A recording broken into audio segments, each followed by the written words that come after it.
everyone! After releasing my very critical video on the previous saga of Miraculous, where I complained about most things I disliked about the cartoon for years, I watched the first 5 episodes of the new season. I didn't watch any other because I didn't wanna watch the episodes out of order. But I'm now thinking that even these 5 episodes were supposed to be in a different order, more on that later. Sorry there's so little activity on my part, I had lots of big problems including a sickness. After releasing this video I will watch a couple more episodes and make a review very soon. So far, the season was up to my expectations in regard to the emotional impression it makes. They are trying to use the characters they already had and figure out what kind of development could these characters have. I hope that I'm not making a mistake by expecting the rest of the season to be comparably impressive. Spoiler alert! To Climatic Queen, Illustrator, Sublimation, Diddy-Cop and the Ripapas. I don't know if the writers count on the people who joined the fandom without having seen the previous seasons. But if you are among such people, then some things I mention about the previous saga might for you be either necessary context or a spoiler to the new saga. It depends on you. And what if you will watch the previous saga later? I'll try to ration spoilers. Climatic Queen, being the first episode, had a goal to convince us that watching this season would be worth it. And it convinced me. I was pretty impressed, and a big part of it was not just the animation quality, but what they managed to do with these new instruments. I got a spoiler that the comatization now looks very different, and the season didn't disappoint in regard to how impressive these scenes will sometimes be when the creators put an effort. Also, to my relief, Marinette and Adrian are happy together.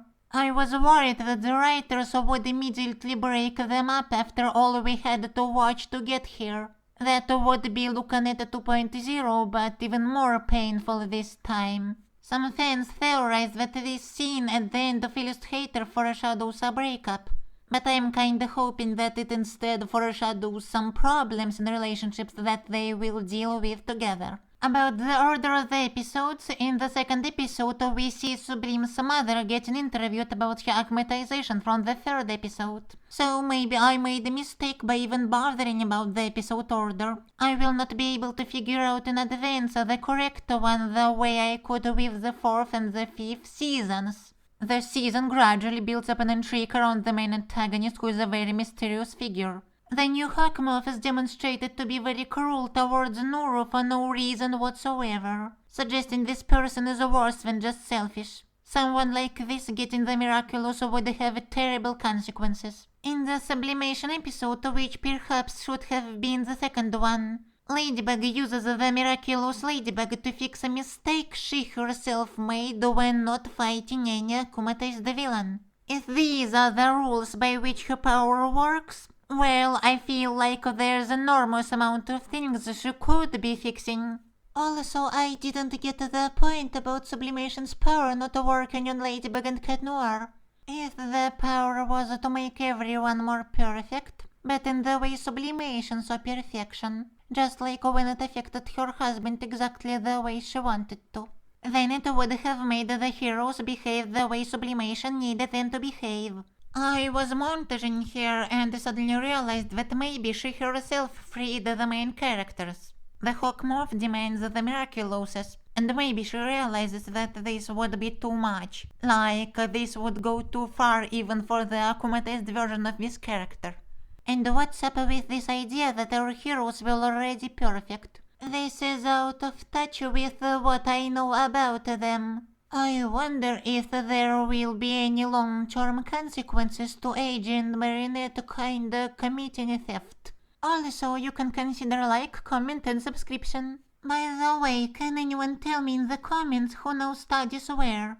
Oh wait, that's my job. I'm the self-proclaimed specialist on cartoons here. It's just that in the 5th season they used to discuss where to study after finishing this college or school or however it is called. Nino hoped to make sure everybody goes to the same school and cooperates against the Hawkmoth. But the different students had different plans for their career, and Zoe was seemingly gonna leave for somewhere. But when Damocles opened in the building of the school a brand new kind of a school, so maybe this is where almost everyone goes now?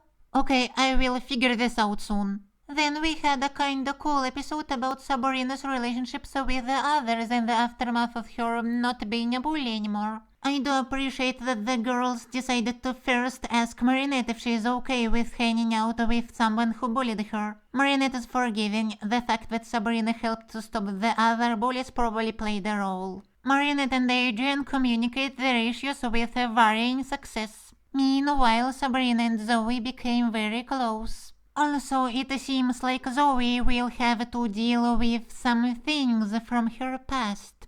In the 4th season, she talked about how in New York she wasn't herself and was pretending to be someone else. Then Chloe convinced her to join her in being mean to everybody, and for Zoe that meant to again not be able to be herself. So I assume it is suggested that back then in New York, Zoe also used to bully people together with a bunch of questionable bodies. I do not know what is the motivation of this evilly laughing dude here. Imagine a plot twist where it turns out he is good, sincerely doesn't trust Zoe, and genuinely wants to expose her to protect the others. But who am I to judge her? I stopped being a Russian fascist shortly before the age she stopped being a bully. You make your own decision about the extent to which you are ready to let me get away with it just because I was 11. But you have the right to know about stuff like that, and not only about how I later stood up against my teachers and against the regime. More details are gonna be in the pinned comment.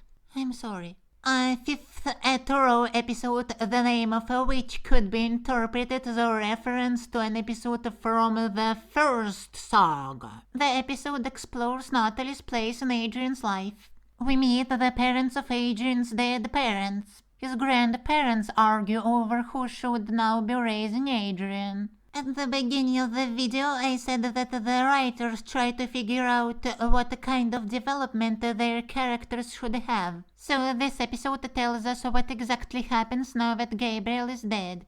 The episode plays with your emotions pretty well. It presents this awful grandfather up against both Marinette and these cooler grandparents. We see an evil grin on his face when he tries to grab the ring.